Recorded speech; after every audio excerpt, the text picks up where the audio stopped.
viabilidade de restauração do dente. Muito importante lembrar aos senhores da proporção entre coroa e raiz, que ela deve ter 1:1 num cenário como esse.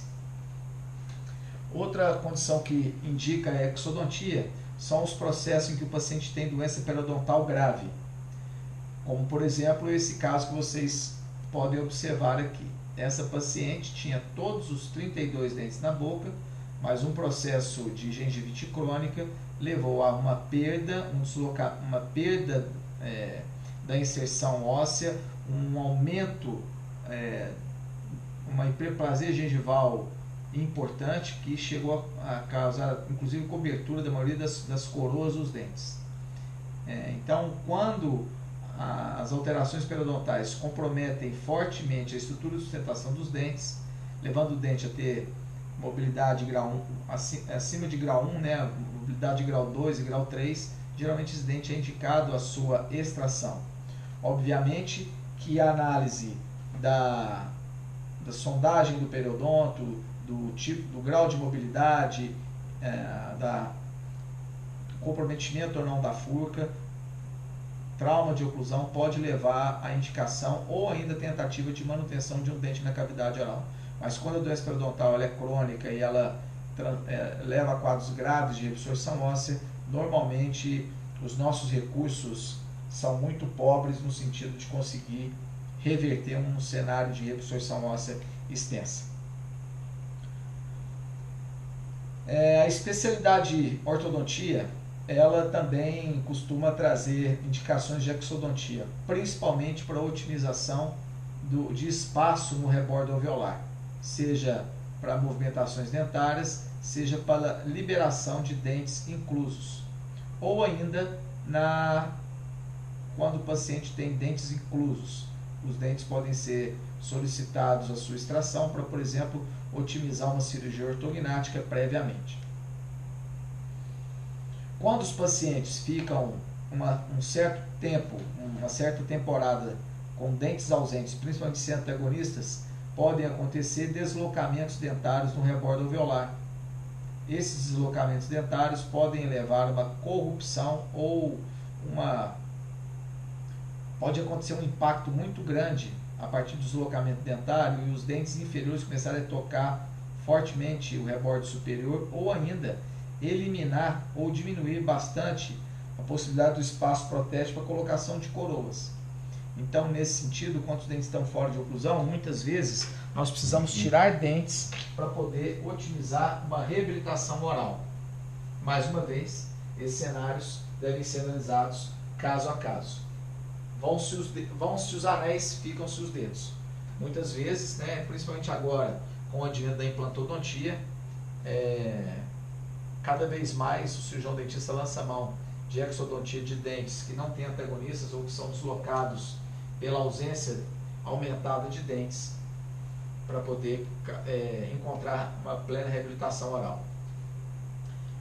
Da mesma maneira que os dentes são extraídos por cáries graves, algumas fraturas dentárias, principalmente aquelas que partem os dentes, separam grandes partes de dentes, ou ainda fraturas que invadem o espaço biológico, geralmente esses dentes são indicados para extração.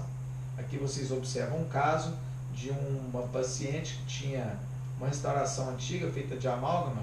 Aqui é uma extração, um dente com um amálgama a pino. Nessa época, nos anos 80, 90, a dentina era preparada, fazia-se entrada de canal no preparo e o amálgama era condensado diretamente na entrada do canal. Isso aqui era uma restauração direta, nesse caso aqui uma OD, né, com um amálgama na entrada do canal.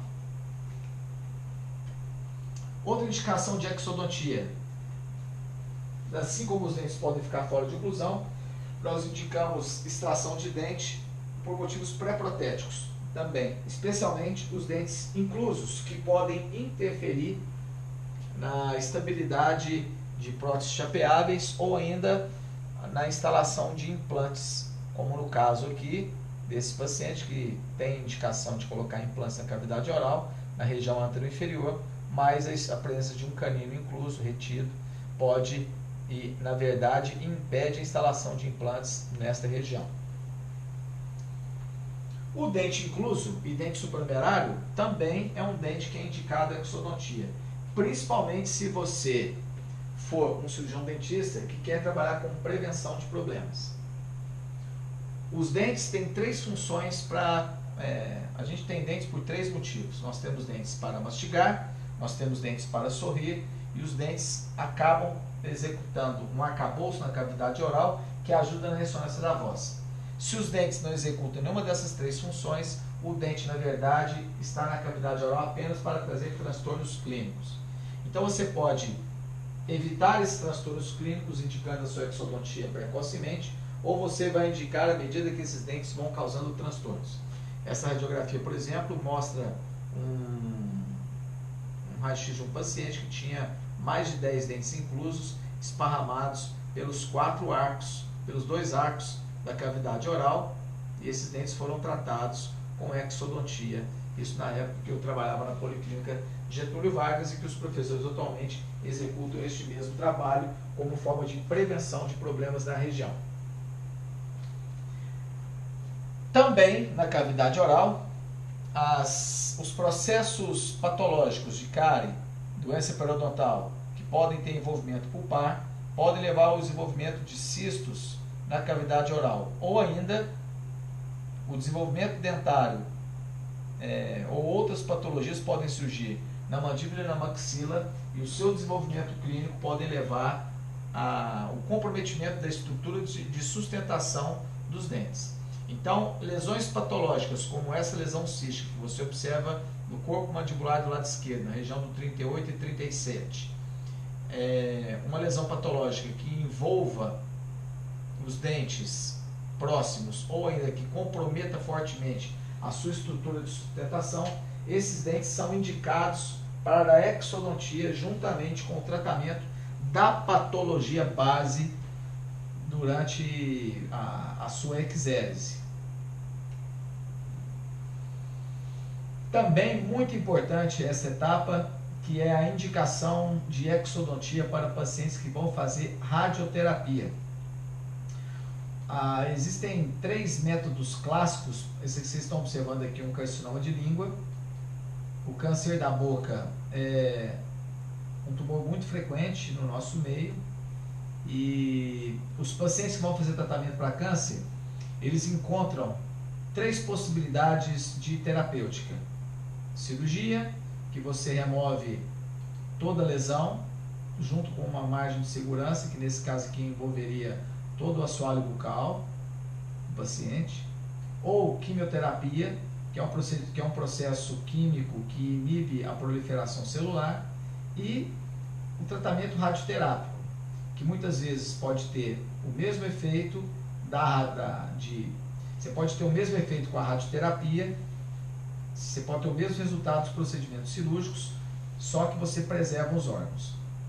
A radioterapia é um processo de irradiação por um radioisótopo ou por acelerador linear de partículas, e esse processo eu vou procurar demonstrar para vocês aqui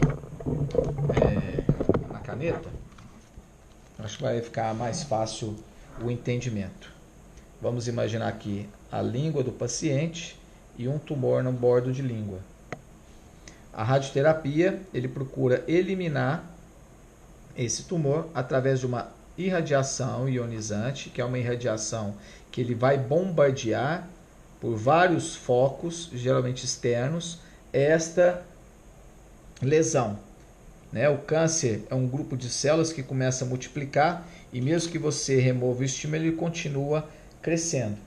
Então, a radioterapia, ele pode trazer um excelente efeito de cura da doença, principalmente nos estágios iniciais. Porém, como todo tratamento, ele pode ter efeitos colaterais. Os principais efeitos colaterais são a diminuição vascular na região do bombardeamento. Toda região que é bombardeada para tratar do tumor, a cavidade oral, ela é bombardeada para poder eliminar o tumor da língua, porém toda região oral vai sofrer os efeitos. Nesse sentido, toda a vascularização da cavidade oral diminui, então a boca fica menos vascularizada.